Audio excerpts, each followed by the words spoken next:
Welcome back my dear students. देखिए, आज हम बात करने वाले हैं टाइप ऑफ केमिकल रिएक्शंस के आगे वाले रिएक्शंस की। तो आज का हमारा जो टॉपिक रहेगा वो रहेगा डिस्प्लेसमेंट रिएक्शन। दो रिएक्शंस हमने लास्ट के वीडियो में पढ़ी थी और आज हम पढ़ेंगे तीसरी जो रिएक्शन है उसको हम बोलते हैं displacement reaction. Displacement reaction.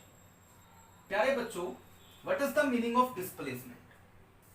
Displacement का मतलब होता है कि अपनी जगह से हट जाना। मान लीजिए आप एक कुर्सी पर बैठे हुए हो और मैं आकर के आपको कहता हूं कि हाँ भी उठ, खड़ा हो यहां से और बाहर निकल, मुझे बैठना है। क्या होगा? अगर मेरी ताकत ज्यादा होगी तो मैं आपको खड़ा कर दूंगा। अगर आपकी ताकत ज्यादा होगी तो आप खड़े नहीं होगे, मेरे को जाना पड़ेगा। यही बात हमारे पास में क्या होती है, रिएक्शंस के बीच में होती है कि हम क्या करते हैं, कोई एक एलिमेंट है वो क्या करता है, दूसरे एलिमेंट को उसके सॉल्यूशन में से डिस्प्लेस करता है। आपने एक बहुत अच्छी रिएक्शन पढ़ी होगी, पहले इसकी डेफिनेशन लिखवाता हूं, उसके बाद में हम एग्जांपल पे डिस्कशन करेंगे। तो क्या लिखा जाएगा इसकी डेफिनेशन के अंदर? ए chemical reaction, a chemical reaction in which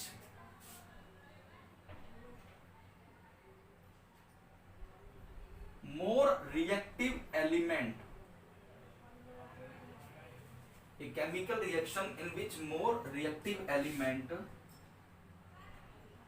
can displace a less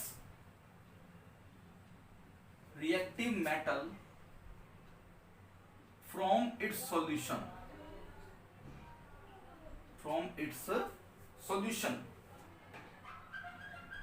present in dissolved form। ठीक है, a chemical reaction in which more reactive element can displace a less reactive metal from its solution present in dissolved form, ठीक है, known as displacement reaction। क्या बोलते हैं बेटा? Displacement reaction. अब कुछ मैं बातें आपको लिखवा रहा हूं डिस्प्लेसमेंट रिएक्शन के अंदर, वो आपने नोट करनी है। नोट और पॉइंट नंबर 1 लिखना है। A more electropositive metal can displace a less electropositive metal from its aqueous solution. ठीक है, इलेक्ट्रोपॉजिटिव एलिमेंट जिसके ऊपर पॉजिटिव चार्ज आता है, जो ज्यादा ताकतवर इलेक्ट्रोपॉजिटिव एलिमेंट होगा वो लेस इलेक्ट्रोपॉजिटिव वाले मेटल को क्या कर देगा, उसके एक्वस सॉल्यूशन में से ट्रांसफर कर देगा। ठीक है, इसके एग्जांपल भी पढ़ेंगे। दूसरा पॉइंट देखिएगा, सिमिलरली केस किसमें आएगा? नॉन मेटल के केस में आएगा। मतलब ये हमारे पास मेटल की बात हो रही है तो सिमिलरली केस किसमें आएगा? नॉन मेटल के केस में आएगा। क्या लिखा जाएगा? ए मोर इलेक्ट्रोनेगेटिव एलिमेंट या फिर मोर इलेक्ट्रोनेगेटिव नॉन मेटल। जो नॉन मेटल्स होते हैं वो इलेक्ट्रोनेगेटिव कहलाते हैं और जो मेटल्स होते हैं वो इलेक्ट्रोपॉजिटिव कहलाते हैं। A more electronegative non metal can displace a less electronegative element,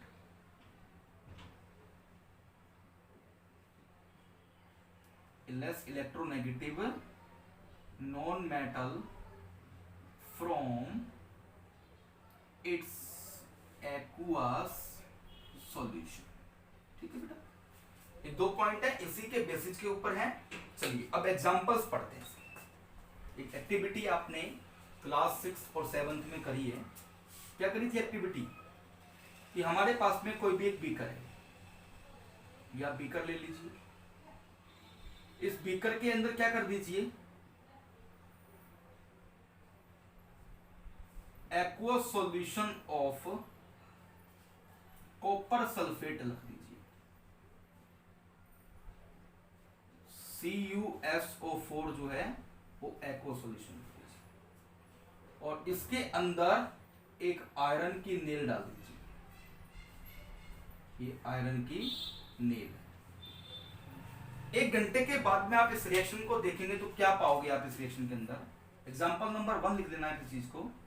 क्या पाओगे इस रिएक्शन के अंदर, आप ये पाओगे कि हम लेके चले थे Fe सॉलिड, आयरन सॉलिड की फॉर्म में होता है, कॉपर सल्फेट एक्वस की फॉर्म में होता है, और ये क्या बना देगा, ये बन जाएगा FeSO4 एक्वस प्लस के अंदर कॉपर सॉलिड। हम ये पाएंगे कि एक घंटे के बाद जब हम आकर देखेंगे ना, तो इस आयरन की नेल के ऊपर, इस वाले पार्ट के ऊपर है ना, ब्राउन कलर का एक पीपीटी जमा हो जाएगी, पीपीटी बोलते हैं प्रेसिपिटेट जमा हो जाएगा, ठीक है, आई बात समझ में, जिसको हम बोलते हैं कॉपर का प्रेसिपिटेट है वो। ये जो कलर लेके चलेंगे वो ब्लू होगा, और ये कलर लेके चलेंगे वो ग्रीन होगा। इसका मतलब हमारे को यहां से ये बात पता चली कि आयरन जो है ना वो एक स्ट्रॉन्ग इलेक्ट्रोपॉजिटिव एलिमेंट है, किससे, कॉपर से। तभी उसने क्या किया, तभी उसने सॉल्यूशन में से कॉपर को बाहर निकाल के फेंक दिया मक्खी की तरह से। हम चाय में जब मक्खी गिर जाए तो क्या करते हैं, मक्खी को बाहर निकाल देते ना, कि चाय के ऊपर पपड़ी आ जाती है तो पपड़ी क्या करते हैं, हाथ से बाहर निकाल के उसको फेंक देते हैं, है ना। तो ये वाली बात यहाँ पर है, ये हमारा हाथ है, ये हमारी चाय है, और चाय के अंदर ये जो पपड़ी पड़ी है, हमने क्या किया, उस हाथ से उस पपड़ी को बाहर निकाल दिया और हम चाय को पी गए, ठीक है। तो ये वाली बात होती है बेटा। इसका मतलब ये है कि जो आयरन है ना वो कॉपर से ज्यादा इलेक्ट्रोपॉजिटिव एलिमेंट है, ठीक है बेटा। चलिए एक एग्जांपल और पढ़ते हैं इसके बारे में, फिर और अच्छे से क्लियर हो जाएगा। हो गया होगा क्लियर आपको। चलिए एग्जांपल नंबर 2, कॉपर की रोड को आप AgNO3 के सॉल्यूशन में डाल दीजिए। आप सभी को पता है ये कॉपर की रोड है, ये कॉपर है, और इसको हम बोलते हैं सिल्वर नाइट्रेट, ठीक है। जब हम डालेंगे तो क्या बनेगा, इसके 2 मॉलिक्यूल लेने पड़ेंगे बेटा, क्योंकि कॉपर जो है वो 2 पॉजिटिव फॉर्म में यहां पर पड़ा है। CuNO3 की ट्वाइस बनेगा और 2 Ag जो है वो बाहर निकल जाएगा। इसका मतलब ये है कि जो कॉपर है वो सिल्वर से ज्यादा शक्तिशाली है, ठीक है। आई बात समझ में। अगर ये उल्टा होता, अगर ये ऐसे होता, Ag solid plus copper NO3 की ट्वाइस, तो हमारे पास में आती नो रिएक्शन। क्यों आती नो रिएक्शन, क्योंकि सिल्वर जो है वो कॉपर से स्ट्रॉन्ग इलेक्ट्रोपॉजिटिव नहीं है, ठीक है। कॉपर जो है वो स्ट्रॉन्ग इलेक्ट्रोपॉजिटिव है, ठीक है। तो देखिए अभी हमने पढ़ा कि आयरन जो है वो कॉपर से ज्यादा रिएक्टिव है, और ये हमारे पास में सिल्वर से ज्यादा रिएक्टिव है, ठीक है। इस तरह से हम इसकी डेफिनेशन को दे सकते हैं। चौथा टाइप आता है, फोर्थ जो टाइप आता है वो आता है डबल डिस्प्लेसमेंट का। तो फोर्थ टाइप में हम क्या पढ़ेंगे, डबल डिस्प्लेसमेंट पढ़ेंगे। डबल डिस्प्लेसमेंट फोर्थ टाइप हम पढ़ेंगे, डबल डिस्प्लेसमेंट। अभी क्या हो रहा था, यहां पर एक ही एलिमेंट का डिस्प्लेसमेंट हो रहा था। डबल डिस्प्लेसमेंट में क्या होगा, डबल 2 एलिमेंट का डिस्प्लेस होगा, ठीक है। Reaction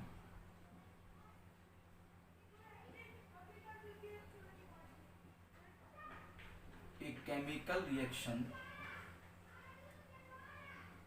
in which there is an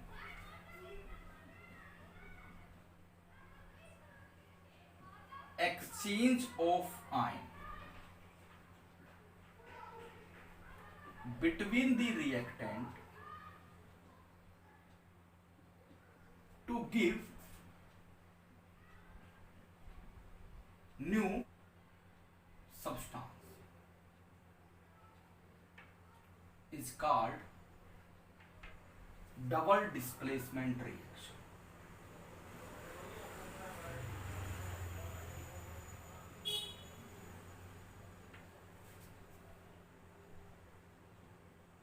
ठीक है, a chemical reaction in which there is an exchange of ion, जो हमने आपकी बहुओं का आदान प्रदान किया था ना, उसको आयन बोलते हैं, between the reactant to give new substance is called double displacement reaction.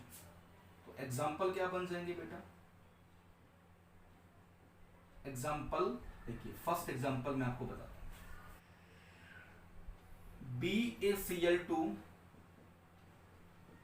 Plus Na2SO4, ये क्या करेगा? BaSO4 बनाएगा और ये क्या करेगा? NaCl बनाएगा।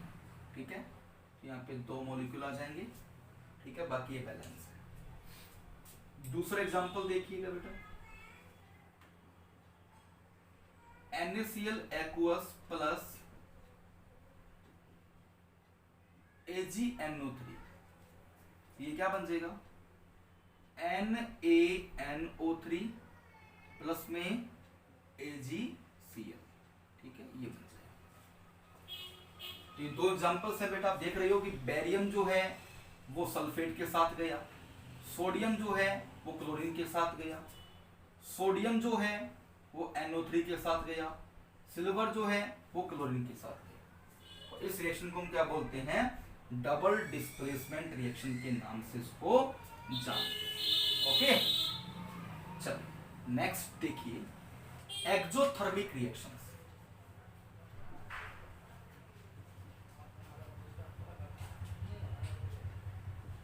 एक्सोथर्मिक रिएक्शंस क्या लिखोगी? A chemical reaction in which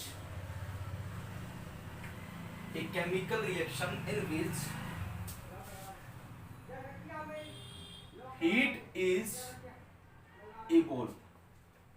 ठीक है, इफ दैट कर सकते हो, heat is returned to the product side। ठीक है बेटा, the reaction is called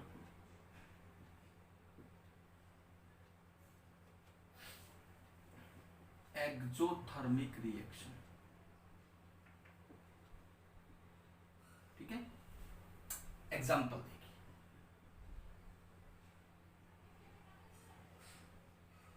example तो आपको पढ़ाया था अभी कि CaO solid plus H2O liquid क्या बनेगा? CaOH की ट्वाइस बनेगा और प्लस के अंदर हीट लिखी जाए। Carbon solid plus O2 gas is equal to CO2 gas plus में हीट, ये भी क्या है? एक्सोथर्मिक रिएक्शन का एग्जांपल है। ठीक है बेटा, 6 टाइप बनेगा endothermic reaction.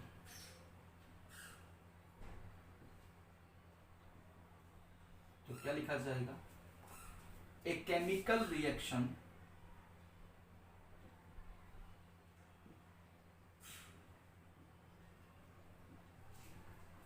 in which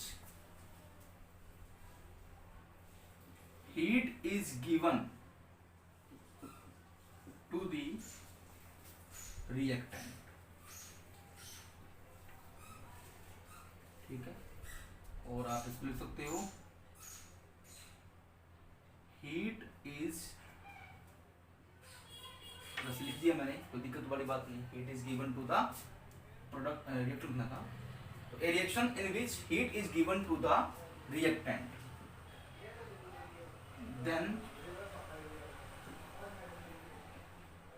reaction is called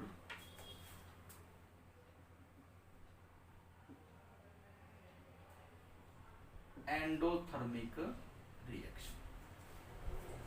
example देखो, एग्जाम्पल लर्न करना बहुत इंपॉर्टेंट चीज है इस चैप्टर।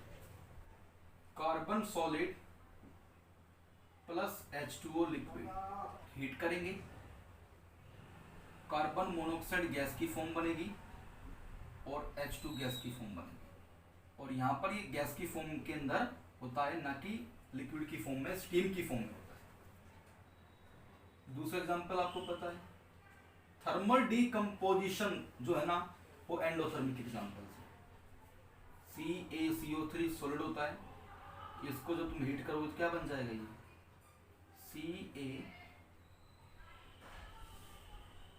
CaOH की twice, sorry CaO solid plus CO2 gas बन जाएगा।